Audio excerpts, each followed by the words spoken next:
This is Ithaca from SortingHammer.com. And all those other .coms out there. Good news and bad news. Good news for you, bad news for me, I guess. But we are done doing the Halo suits for now. So we're gonna retire these molds. Some of them are getting to the point to where there's too much. My time is very limited with all the projects going on. So I don't have the time always to clean things up the way I want to. Do they produce good parts? Yes, they still produce good parts. Not all the gray stuff's not mine. The back is, but you can see it still produces good parts. That's the last kit that's going out. But this here, the only thing I don't have with it is the Mark 6 helmet, because we've been buying other helmets and putting them in with the kits because I haven't had time to do the SBM K6 mold. So that will not be with it. But as a bonus, I do have the Recon version 1 mold that will go with it. So it will have a helmet, but it'll be the Recon helmet. It's a version 1, so you can modify it the way you want to. There's work that goes with it, as with most of these molds. There's always work. Any mold, really, you have to put work into it. They don't come out spotless clean and wow, look at that, I got a suit automatically, it's painted and everything. No. Okay, so let's go into what we have. Here we have the mold for the version 1, and this is the Recon helmet, and it's made with Rebound 25, and it's got the fiberglass mother mold to it. Okay, so that's the first thing. Then we work our way downward to the chest and the back. The chest and the back, now that can be cast in pretty much anything you want, as long as you make sure you use a release agent. I know smooth cast products such as Smooth Cast 320, 65D, 321, Onyx works in it, Aluminite works in it. Just make sure you can do Rondo in there if you wanted to make a new master out of Rondo, but make sure you use a proper release agent to extend the life of your molds. Here we get into the chest and back. This is a smaller version for the chest and back, so probably,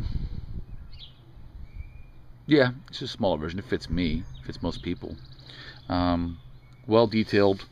This is one of our newer molds anyway, so these are actually still in very good shape. You can kind of actually see they shine a little bit, which tells you they still have a lot of life to them. Most of your molds that are older tend to be dull. Here's a good example for you. See how it's dull right there on the inside versus shiny. So the oil's in it and stuff like that.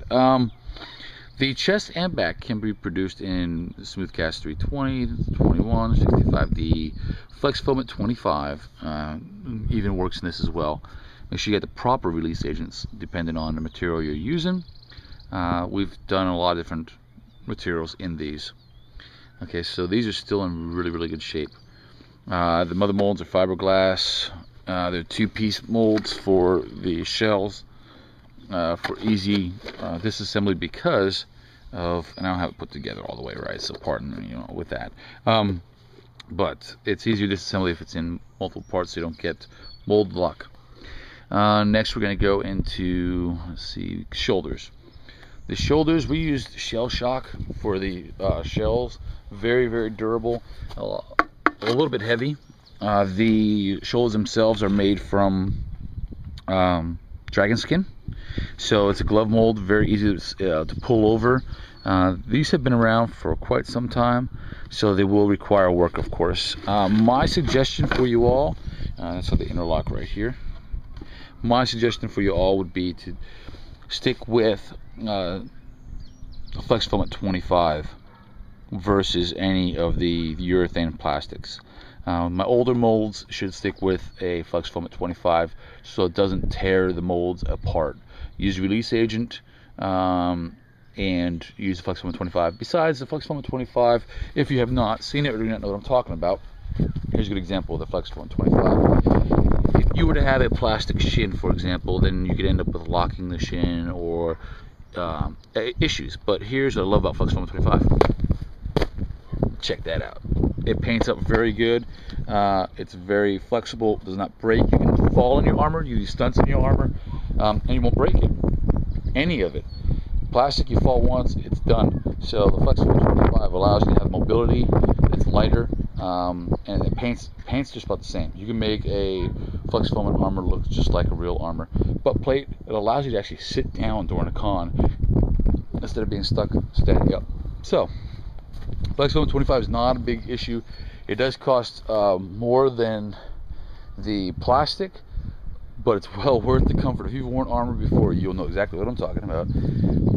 Plus it's self-warm too. Anyway, the butt plate, we did a butt plate with an extension, meaning that for smaller guys, you'll cast up to this line right here.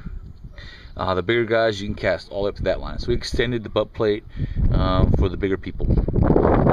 That's with dragon skin, and it's a fabric in a smooth cast 320 motherboard. Here's the cod. The cod actually has a bonus to it. The cod has two different inserts, so you can have two various types of details. This one versus this one. This is one we modified for better detailing. They both fit inside the mother mold, which is fiberglass and fiberglass mother mold. So you have, it's made from Rebound 25. So you have the option of doing two different cods depending on what style you like to do. Next we get into the gauntlets. The gauntlets we've come to realize, because you're using flex foam at 25. Now with these, I'm sorry, once again, try to stick with your flex foam at 25. You can use resin if you like 320, 65.3, or 65D, 321, something like that, but it's easier if you do it in flex foam anyway. Here we go into the gauntlets. The gauntlets do not have the mother molds, and that's quite alright. I'll show you the gauntlets over there. We do not use the mother molds. Use the flex foam at 25 for these when you cast, and you can take the few minutes to hold the gauntlet like this, and then vice versa, hold it by these that we made on them, and your gauntlets will stay shaped to your bigger side first. Other than that, they come out really good, left and right gauntlet. So there's two of them. Remember, I'd probably stick with, you can probably get away with using resin materials in this dragon skin, but you know, just make sure you use release agent. They're still good for that. Now I get into the shin. The shin mold, obviously the shin is universal left and right, so I didn't make two molds. No point to it. This is a dragon skin mold with a fiberglass mother mold, and I would definitely suggest going with this is one of the thigh and the shins and stuff like that are some of the oldest molds I have. I would definitely suggest going with flex foam at 25 and the release agent. The thigh we made a universal thigh, so it worked out best for us. And mother mold, fiberglass thigh, dragon skin. Once again, flex foam at 25, probably the best method to use. The boots universal. The boots made from, and it's actually pretty thick. It's real thick actually. It's made with dragon skin, and the way we made this mold, you can cast this in resin or flex foam at 25. It's up to you. You can use pretty much any material in this, and it's made from, I think I said Rebound 25.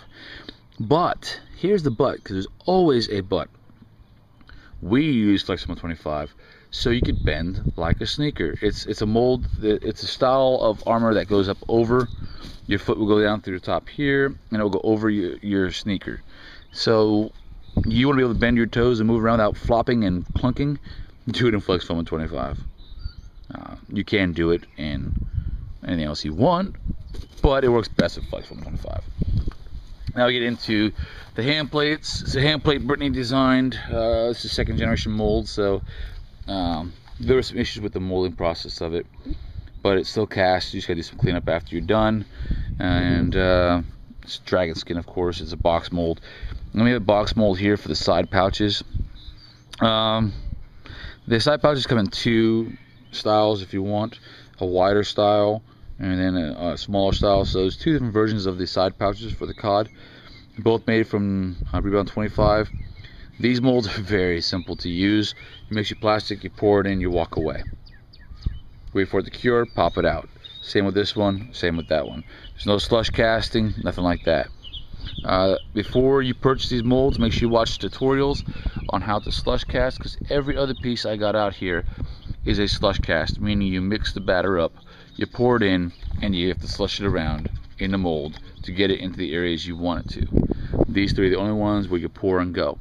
That's the nature of the beast. You have to slush cast everything.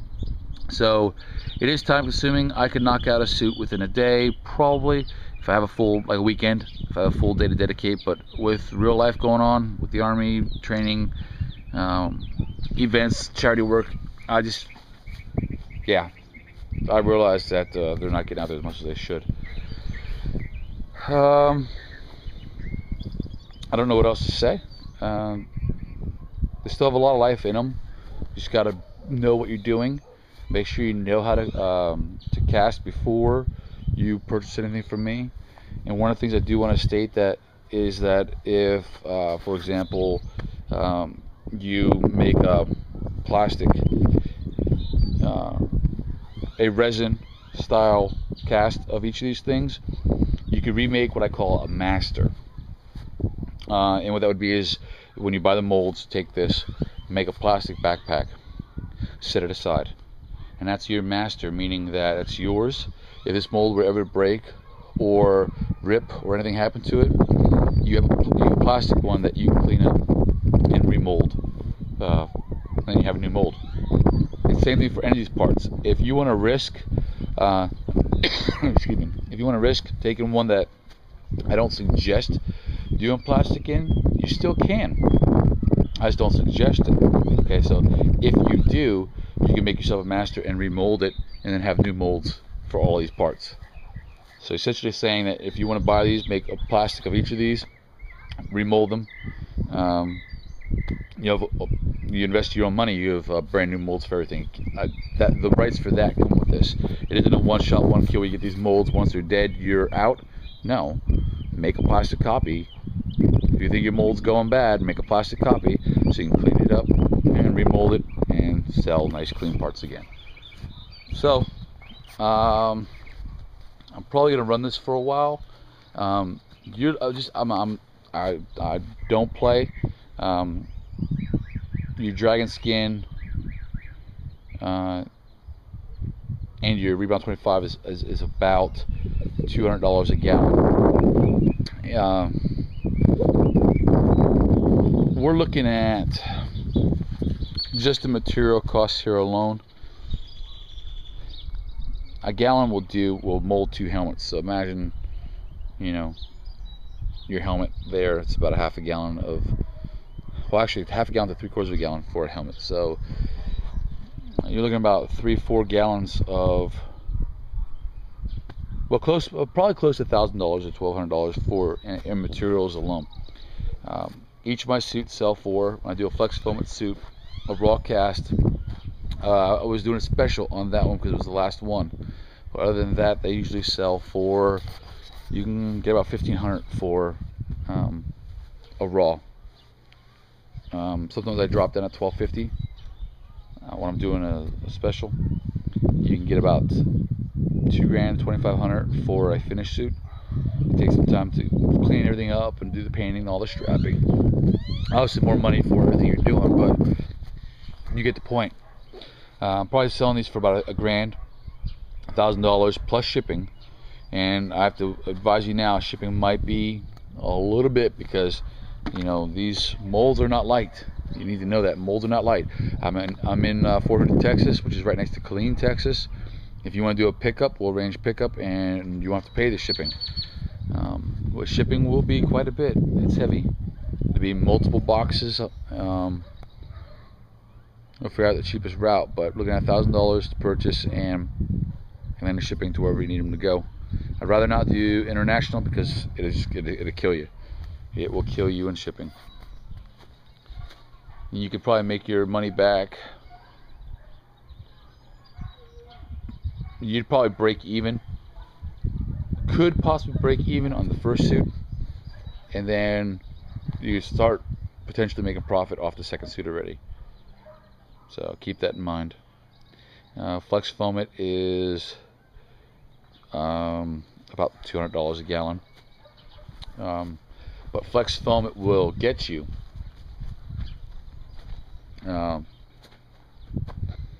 Definitely gets you boots, the shins. If you learn how, once you perfect the casting, a gallon of flex foam will get you the boots, the shins, the thighs, the full cod, gauntlets, and shoulders without any issues. So that will take care of that. And then a gallon of plastic, which is about $100 a gallon for the Smoothcast 321. It's close to $100 a gallon.